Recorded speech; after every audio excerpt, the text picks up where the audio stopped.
Video को शुरू से लेकर एंड तक जरूर देखिएगा बिना स्किप किए, और वीडियो अच्छी लगी तो एक लाइक जरूर कर दीजिएगा।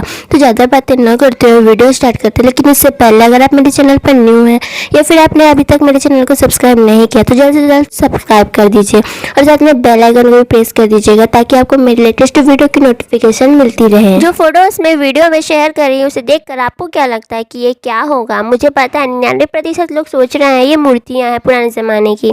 ये वीडियो इन्हीं मूर्तियों की तरह दिखने वाली लाशों की है। जी हाँ, आपने सही सुना कि ये मूर्तियाँ नहीं बल्कि लाशें हैं, मतलब कि डेड बॉडीज़ हैं। ये वे लोग हैं जो ज्वालामुखी से जलने के कारण ऐसे बन गए हैं।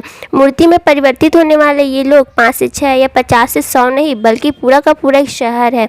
एक ऐसा शहर जो 20,000 से भी ज़्यादा आबादी वाला हुआ करता था। अब आप सोच रहे होंगे ये क्यों जले और ये कौन थे, कहाँ के थे और कौन से ज़माने के थे?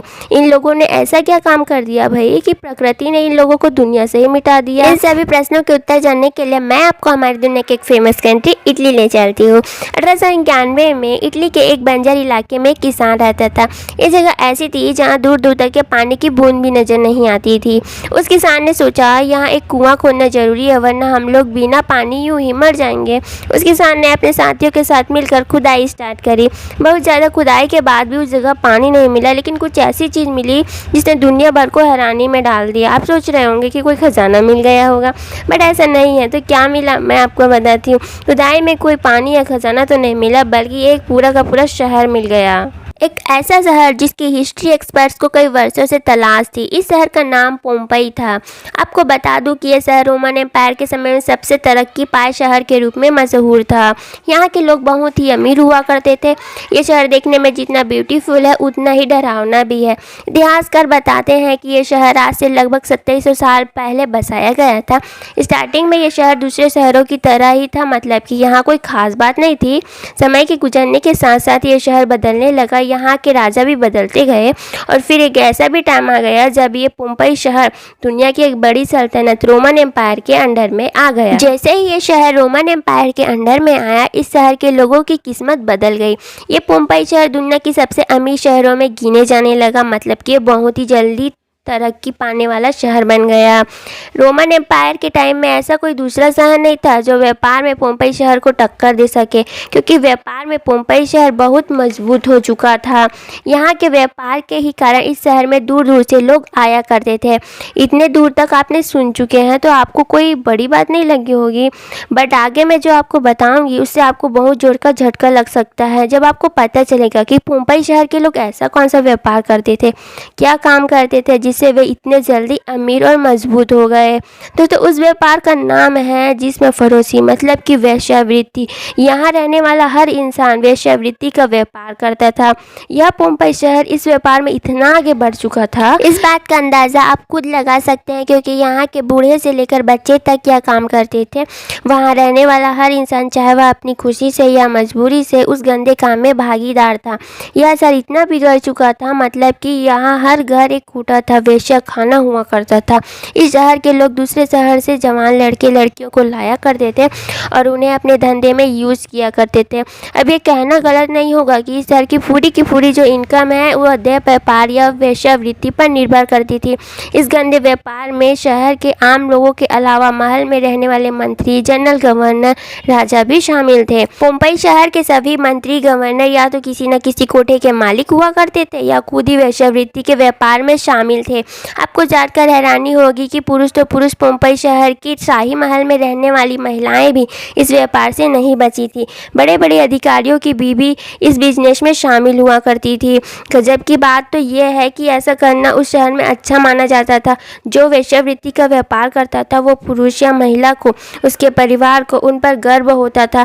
जो पर्सन जिसमें फरोशी के व्यापार में जितना आगे होता, मतलब कि जितना ज़्यादा पैसा कमाता, उसे ज़्यादा इज्जत दी जाती थी, सब उसका सम्मान किया करते थे। आपको बताते चलूं कि पोम्पई शहर ही दुनिया का पहला ऐसा शहर था जहां ऐसे बाथरूम बने थे जिसमें मर्द और औरत एक साथ नहाते थे, मतलब कि वे बाथरूम कम कोठा या ब्रोथेल ज़्यादा हुआ करते थे। यहाँ सैकड़ों पर्सनल ब्रोथेल, मतलब कि वेश्या खाना, और उसके अलावा मेन सबसे बड़ा ब्रोथेल शहर के बीचों बीच था। यह एक 2 मंजिला बिल्डिंग थी जिसकी पहली मंजिल आम लोगों के लिए थी और ऊपर वाली मंजिल शाही खानदान के लिए थी। इस बड़े ब्रोथेल, मतलब कि कोठे में जब भी पार्टीज होती तो सगे भाई बहन जैसे रिश्तों का भी ख्याल नहीं रखा जाता था। कहें तो अय्याशी की सारी हदें पार कर देते थे ये पापी इंसान। खुदाई में खंडहरों पर जो तस्वीर मिली है वो सच में हैरान कर देने वाली ऐसी तस्वीर है जिसे देखकर शरीफ इंसान अपनी आंखें बंद कर लेगा। इतना गंदा व्यापार करके अमीर बन जाने वाला ये शहर एक ज्वालामुखी पहाड़ के करीब था, जिस पहाड़ का नाम वेसुवियस था। ये पहाड़ अभी भी इटली देश में मौजूद है। एक ऐसा खतरनाक ज्वालामुखी पहाड़ के पास मौजूद होने पर भी ये शहर के लोग थोड़ा भी नहीं डरते थे, बल्कि वहाँ के लोग को अपनी रंगरलियों अय्याशियों में मस्त रहते थे, क्योंकि वे सोचते होंगे कि 700 सालों में कुछ न हुआ तो अब क्या होगा। बट प्रकृति के कहर से भला आज तक कौन बच सका है। जो प्रकृति के नियमों का पालन नहीं करता उसे प्रकृति मिटा देती है। इसका उदाहरण आप अपने आसपास खुद देख सकते हैं। और पोम्पई शहर के लोगों ने तो कुछ ज़्यादा ही हद कर दी थी, तो प्रकृति भला उन्हें कैसे माफ़ कर देती। सन 80 ईस्वी में एक दिन यहाँ के लोग हर दिन की तरह ही अपनी ऐशों के काम में मग्न थे। सब अपने अपने व्यापार में बिजी थे। किसी को पता नहीं था कि आज उनके पापों की इस दुनिया का अंत होने वाला है। कुदरत ने अपना ऐसा कहर बरसाया कि कोई ना बच सका। पास ही स्थित ज्वालामुखी पहाड़ से ज्वालामुखी निकलने लगा, जिसमें से तेज गति से आग और लावा निकलना शुरू हो गया। पोम्पई शहर में चारों तरफ धुआं और आग फैल गया था। कुछ ही मिनटों में 20,000 से भी ज़्यादा लोग आग और लावा में मर गए थे। ज्वालामुखी से आग और लावा तो गिर ही रहा था, साथ में पहाड़ के ऊपरी हिस्से के टूटने के कारण पत्थर और रेत भी गिर रही थी। शहर के कई लोगों ने समुद्र के रास्ते से भागने की भी सोची होगी, लेकिन वो इसमें कामयाब नहीं हुए, क्योंकि ज्वालामुखी इतना लावा फेंक रहा था कि समुद्र के लोग भी नहीं बच पाते। कुछ दिनों के बाद जब लावा ठंडा हुआ तो वहाँ इंसान तो इंसान, शहर भी नहीं बचा। चारों तरफ बस रेगिस्तान की तरह भूमि बंजर रेतीली थी। लगभग 1600 साल तक इस शहर का कोई अता पता नहीं था। कोई नहीं जानता था कि पोम्पई शहर कहाँ गया, यहाँ के लोग कहाँ गए। लेकिन कई इतिहासकारों ने इसका जिक्र अपनी पुस्तकों में किया था, इसलिए एक्सपर्ट्स इस शहर को ढूंढ रहे थे और वे कामयाब भी हो गए। अब तक इस शहर के कई हिस्सों को खोज लिया गया है और खुदाई अभी भी जारी है।